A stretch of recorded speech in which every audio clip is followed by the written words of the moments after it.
Now let's find out chapter 13 of George's Marvellous Medicine. So they've just forgotten they need some more flea powder and brown shoe polish. So Mr. Cranky's gone down to the shops to get some more. Chapter 13, Marvellous Medicine number 3. Here it is, cried Mr. Killy Cranky, rushing into the kitchen. 1 carton of flea powder for dogs and 1 tin of brown shoe polish. George poured the flea powder into the giant saucepan. Then he scooped the shoe polish out of its tin and added that in as well. Stir it up, George, shouted Mr. Cranky. Give it another boil. We've got it this time. I bet we've got it. After Marvellous Medicine number 3 had been boiled and stirred, George took a cupful out into the yard to try it on another chicken. Mr. Cranky ran after him, flapping his arms and hopping with excitement. Come and watch this one, he called out to Mrs. Cranky. Come and watch us turning an ordinary chicken into a lovely giant big one that lays eggs as large as footballs. I hope you do better than last time, said Mrs. Cranky, following them out. Come on, chicken, said George, holding out a spoonful of medicine number 3. Good chicken, chick, chick, chick, chick, chick.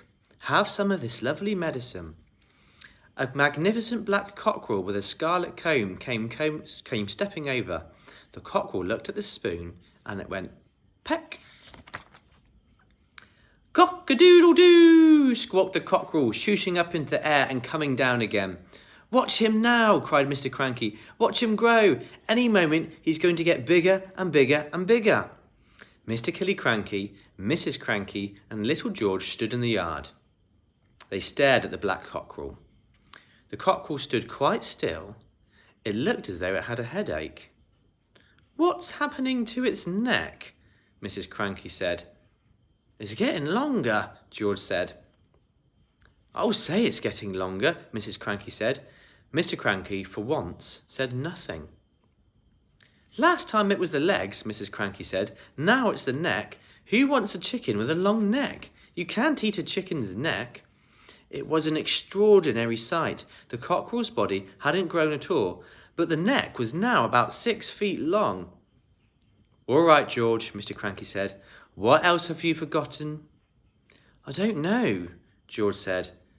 Oh, yes, you do, Mr. Cranky said. Come along, boy, think. There's probably just one vital thing missing, and you've got to remember it. I put in some engine oil from the garage, George said. Did you have that on your list? Eureka! Cried Mr. Cranky. That's the answer. How much did you put in? Oh, 1/2 pint, George said. Mr. Cranky ran to the garage and found another 1/2 pint of oil. And some antifreeze, George called after him. I sloshed in a bit of antifreeze. And there it is. The chicken with the 6-foot-long neck. That's the end of chapter 13.